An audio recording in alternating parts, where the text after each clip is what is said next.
Welcome to the Apple academy. અને આજે આપણે શીખવા જઈ રહ્યા છીએ થોડા ઇડિયમ્સ. તો ગુજરાતીમાં તો આપણે અવારનવાર આવા શબ્દ પ્રયોગો કરતા હોઈએ છીએ, પણ શું તમને ખબર છે કે ઇંગ્લિશમાં આવા શબ્દ પ્રયોગો અથવા તો ઇડિયમ્સ કઈ રીતે અને કયા કયા યુઝ થાય છે? તો ચલો આપણે શીખીએ થોડા ઇડિયમ્સ વિશે આજે. તો હવે તમારે પેલું ઇડિયમ છે, કોઈને કેવું હોય કે આ કામ તો તમારા માટે ખૂબ જ સરળ છે, તો તમે શું કહેશો?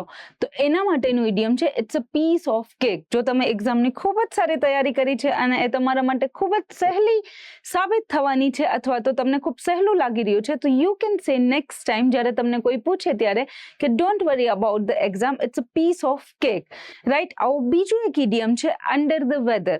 અંડર ધ વેધર સાંભળીને તમને એવું થશે કે આમાં કોઈ વાતાવરણ રિલેટેડ વાત કરવામાં આવી છે અથવા તો આ શબ્દ કંઈક વાતાવરણ અથવા તો ક્લાઇમેટને રિલેટેડ છે, પણ અંડર ધ વેધરનો મતલબ થશે આજે મારી તબિયત થોડી સારી નથી. તો નેક્સ્ટ ટાઈમ જ્યારે તમારે તમારા તબિયત સારી ન હોવાથી અથવા તો તમે સારું ફીલ નથી કરી રહ્યા એટલા માટે ના પાડવી હોય ત્યારે તમે યુઝ કરી શકશો અંડર ધ વેધર.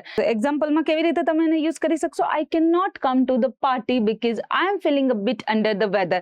જેનો મતલબ છે હું આવી શકીશ નહીં કેમ કે મારી તબિયત આજે થોડી સારી નથી. આવું એક ત્રીજું ઇડિયમ છે જેનો મતલબ થાય છે, જેનો ઉપયોગ થાય છે જ્યારે તમે કોઈ અગ્રીમેન્ટ દર્શાવવા માંગતા હોય અથવા તો તમે કોઈ વાતમાં સહમતિ દર્શાવતા હોય એ માટે, which is tell me about it. તો ટેલ મી અબાઉટ ઇટ સાંભળીને તમને એવું થશે કે આમાં તમને કોઈ પૂછી રહ્યું છે કે મને આ વસ્તુ વિશે અથવા તો આ ટોપિક વિશે વધારે માહિતી આપો, પણ ટેલ મી અબાઉટ ઇટનો મીનિંગ થશે કે મેં પણ આવી સેમ પરિસ્થિતિનો સામનો કર્યો. જેમ કે અગર તમે પણ બહુ જ ટ્રાફિકનો સામનો કરીને આવ્યા છે અને હું પણ બહુ ટ્રાફિકનો સામનો કરીને આવી છું અને તમારામાંથી કોઈ કહેશે કે The traffic was so bad today, તો હું સામે કહીશ tell me about it, I was stuck for an hour. જેનો મતલબ છે મેં પણ આવા સેમ ટ્રાફિકનો, ભયંકર ટ્રાફિકનો સામનો કર્યો. તો હવે એક નાનકડી એક્સરસાઇઝ હું તમને પણ આપીશ. તમારે મને જણાવવાનું છે કે આ પરિસ્થિતિ માટે તમે કયું ઇડિયમ યુઝ કરશો.